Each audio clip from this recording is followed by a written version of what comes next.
In the mid-60s, Stan Lee needed to make another superhero team for Marvel Comics.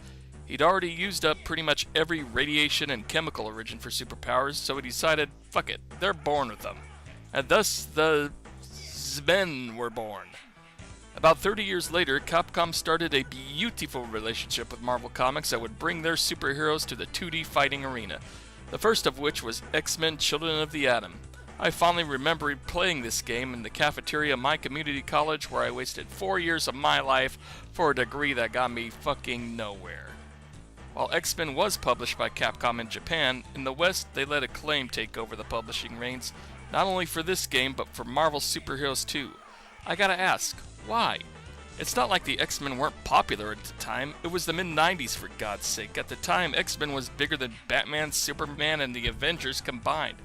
Most likely it was due to Saturn's smaller install base in America. That would explain why they never brought over X-Men vs. Street Fighter or Marvel vs. Street Fighter to North America. That and the added expense of a RAM cartridge. X-Men Children of the Atom is your typical one-on-one fighter featuring 10 characters and 2 non-playable bosses. The roster includes Wolverine, aka the favorite. He's the one you'll probably use the most and is one of the more balanced characters. Cyclops, aka that hypocritical, backstabbing asshole who ended up joining Magneto and forming some stupid mutant religion, only to almost destroy the Earth and kill Xavier by using the Phoenix Force and Just trust me, you'd have to be reading the comics to know why I can't stand this backstabbing asshole! Storm, aka Oprah Winfrey. Get it? Winfrey? Cause... fuck it. She's good for long-range attacks, but moves a little slow for my taste. Iceman, aka Cheap Bastard. This is the guy that every amateur will use and play very cheaply with. It's always New Year's Eve for Iceman, just dropping the ball, dropping the ball, dropping the ball, confetti! Colossus, aka Metal Zangief. He could be a powerhouse under the right player, don't let him get too close to you though. Asshole! Psylocke, aka Remember Me?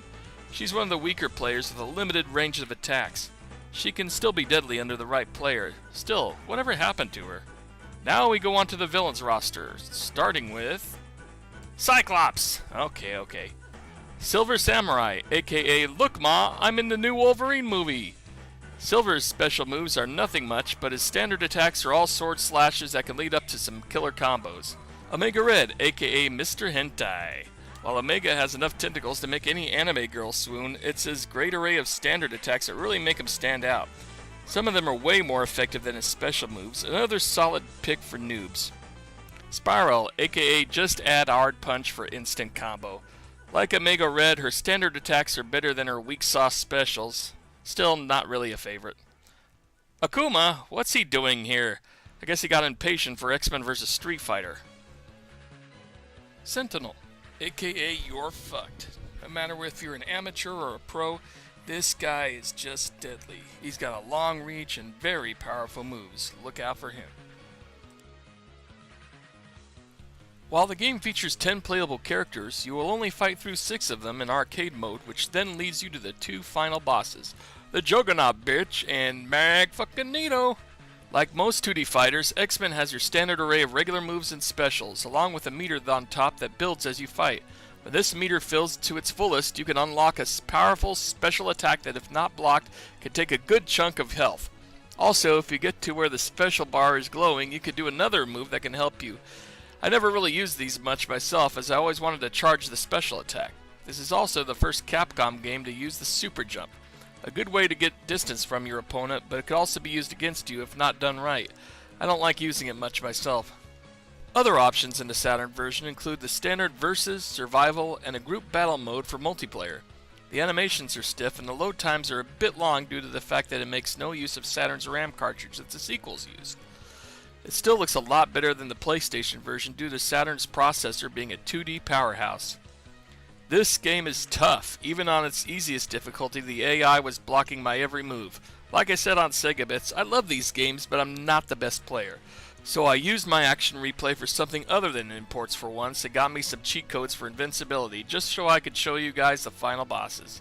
Yeah, I suck so bad I can't beat the game on easy, so sue me!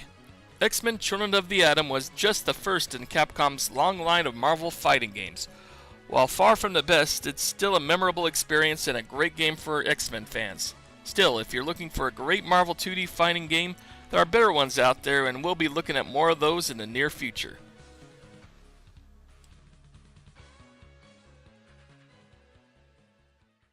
Asshole!